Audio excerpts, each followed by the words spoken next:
L'actualité du renard bleu. Un article, une réaction pour aiguiser l'esprit critique.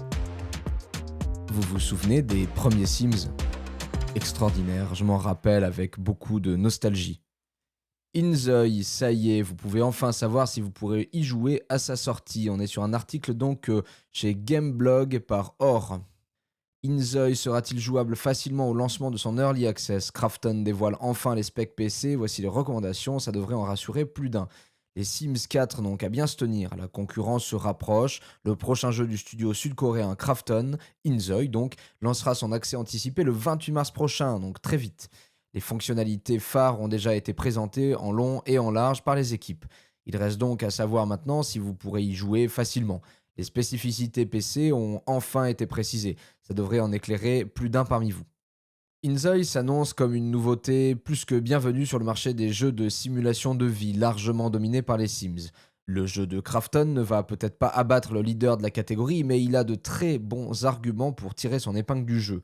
Proposant un monde ouvert et misant sur un réalisme plus poussé, il devrait proposer une alternative intéressante pour beaucoup de joueuses et joueurs. Cependant, encore faut-il pouvoir y jouer après tous les choix de gameplay ont un coût en matière de performance. Ça tombe bien, Krafton vient de dévoiler les specs PC. Si vous avez un ordinateur conçu pour la bureautique ou un qui daterait de 10 ans, oubliez Inzoi, mais pour les autres, vous devrez trouver les réglages adéquats. Je vois pas trop pourquoi l'article indique que ça va en rassurer plus d'un, parce que quand je regarde le tableau des specs en recommandé, je suis sur un Intel i7 12700K et un Ryzen 7 7800X 3D, 16 Go de RAM, bon ça ok.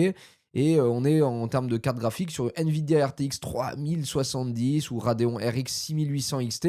Ok, c'est les cartes graphiques de génération d'avant.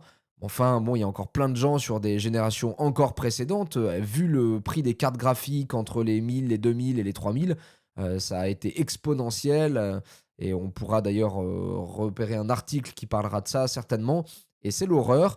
Et donc, non, moi, je vois pas trop. J'ai l'impression que pour jouer correctement recommandé, bon, c'est largement en dessus de ce que peuvent avoir la plupart des gens, je pense, hein. On est en minimum avec un Intel i5 10400, AMD Ryzen 5 3600, 12 Go de RAM quand même, Nvidia RTX 2060. Donc oubliez de jouer avec votre vieille 1000 ou avec une 970 ou ce genre de choses, hein, ça c'est mort. Par contre, a priori, en termes de place sur les disques durs, bon, on est entre 40, 50, 60 gigas.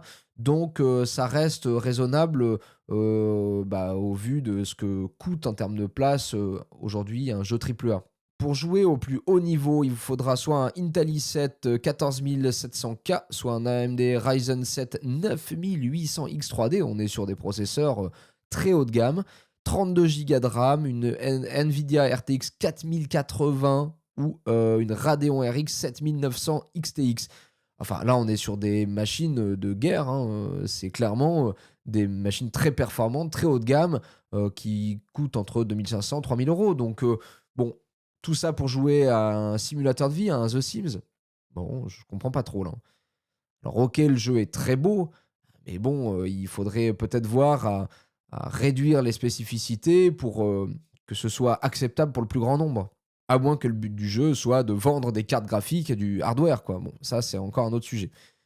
Pour un rendu visuel réaliste, le ray tracing vous demandera un équipement récent, mais pas forcément de toute dernière génération. Alors ça, c'est Gameblog qui le dit, bon, enfin, d'accord. Mais une carte graphique Nvidia RTX 4080 et un CPU récent permettront d'en profiter comme il faut, par exemple. Oui, bah donc de dernière génération. Cela vous garantira également une fluidité maximale et une meilleure immersion dans Inzoi. Cependant, des configurations plus modérées feront aussi largement l'affaire si vous ne voulez pas jouer en ultra. Désactiver le ray tracing aidera déjà à optimiser la fluidité. Ainsi, même les setups un peu plus anciens afficheront une bonne stabilité de la framerate, même avec une carte RTX de la série 2000 ou équivalent. Vous pourrez faire tourner le jeu avec des réglages moyens. Pour vous donner une idée de la configuration qui sera la plus adaptée pour vous, Krafton a publié une vidéo comparative. Grâce à cela, vous aurez un aperçu du rendu selon ce que vous choisirez. Cependant, cela permet aussi de constater que même avec un PC moins puissant, Inzoi pourra largement s'apprécier par le plus grand nombre. Bon, ça reste très joli, hein, ça fonctionne. C'est vrai que c'est la direction artistique, l'univers réaliste, donc il n'y a pas de souci, c'est cohérent.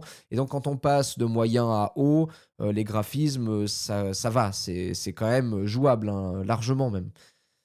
Après, il faudra voir en jeu et selon les cartes, si c'est bien optimisé et s'il n'y a pas des chutes de framerate, bon, bah ça sera un autre sujet. Après, on est sur Krafton, hein, donc l'éditeur de PUBG. Alors bien que PUBG soit pas non plus une claque graphique, et au contraire, ça a été quand même assez laborieux et aujourd'hui encore, c'est assez moche. Moi, en tout cas, c'est mon avis. On peut quand même compter sur, leur capacité financière pour développer un jeu correctement, un vrai triple A. En tout cas, ça donne envie, hein. Il y avait pas vraiment de concurrent aux Sims, donc là, enfin, il va y avoir un challenger et on va voir ce que ça va donner donc, fin mars. Allez, je vous remercie de m'avoir écouté, pensez à vous abonner et à demain.